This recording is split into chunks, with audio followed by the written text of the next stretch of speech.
Hey guys, what's up? Hope everybody's having a good day out there today, and welcome back here to another edition of Mill Mondays. Appreciate you guys checking today's video out.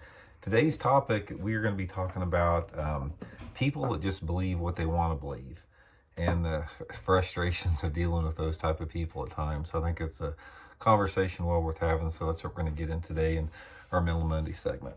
So guys, I think we've all been around people like this, people that are they're dug into their way of thinking to the extent that a lot of times you can't even reason with them. You can't have conversations with them, simply because they're so opinionated one way or the other. And it's frustrating because, you can't have any type of constructive conversation with those type of people.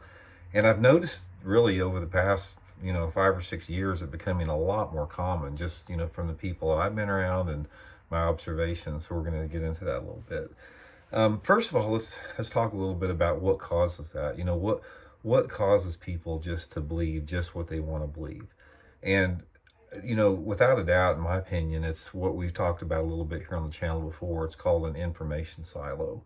A lot of people like that just have their head dug down and have their heels dug in, is they tend to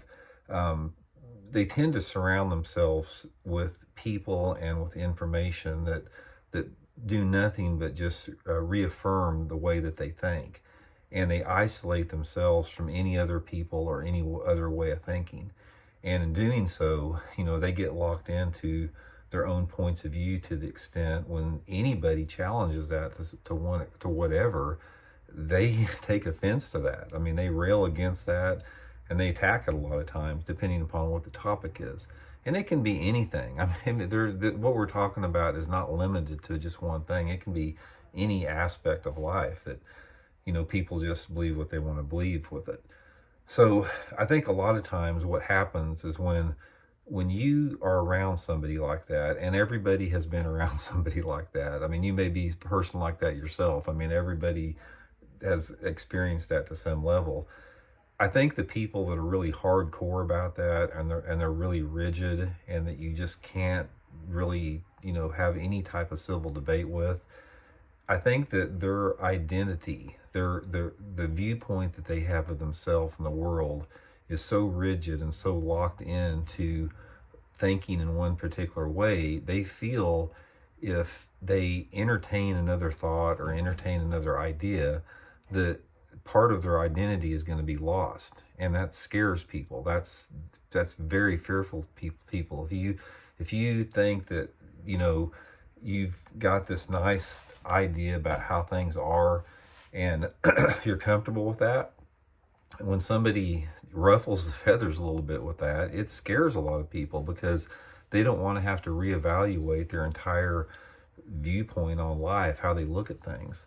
So from that standpoint, that's why a lot of people don't. They simply will not change and look into other points of view. And one of the things about this is not good in any shape or form, because if you look at any relationship that people have, human interaction, I don't care if it's two world leaders discussing a tense situation, or if it's a relationship you have with your spouse or your friends or your family or your boss or whatever like that. If there's two people that can't listen to what the other person has to say and consider their point of view, then there's no constructive dialogue. That's how wars start. I mean, wars basically start because communication is broken down to the extent where there's no more civil debate, there's no more discussion. And it's the same on even a microcosm when you talk about personal interaction with other people. So the point of which, it's one of the most frustrating things about this is I've been around a couple of people like this myself, and eventually when you start to have a discussion with somebody about something that some person has just have their heels dug in, and it can be against any rational way of thinking or inner facts. You can hammer some people just with fact, and they just dig their heels in more and more and more, and eventually they just get to the point where they just say, well, we're just going to agree to disagree, which is actually probably a decent way to end any conversation that you don't want to engage in any further. But at that point, there has to be some type of mutual respect that goes along with that. And one of the things that I see is there's when two people are having some conflicting viewpoints about the way they think, if they can't reach an amicable resolution to it, that creates a tremendous amount of tension and resentment amongst the other person. I think one of the best things we can do to avoid this is you have to open yourself up and surround yourself with people that have differing viewpoints and information that has different viewpoints. That's a good thing. If you can assimilate and get a wide range of different type of viewpoints from different people and talk to different people that have different worldviews, that expands your own existence. But if you're one of those people, or you know some of those people out there that they will not engage with somebody that does not agree with them, or they will try to villainize a person that doesn't agree with them, or if they are trying to get, if somebody is not open to any type of factual information and they try to villainize the source that it comes from, that is when you have problems. That's when you have problems on any level of human existence, from, like I said, from political situations down to personal relationship situations.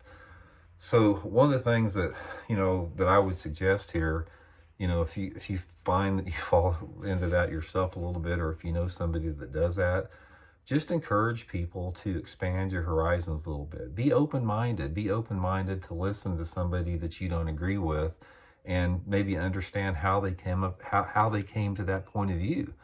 If you've got a particular idea in your mind that you're set on, and all of a sudden somebody starts challenging that or presenting you facts that challenge that, take the time to listen to that. And it's okay to say you're wrong. I mean, that's one of the things I think a big problem we have, in our society today, is people do not want to say, hey, you're right. I never considered that before. I was wrong on that. You were absolutely right.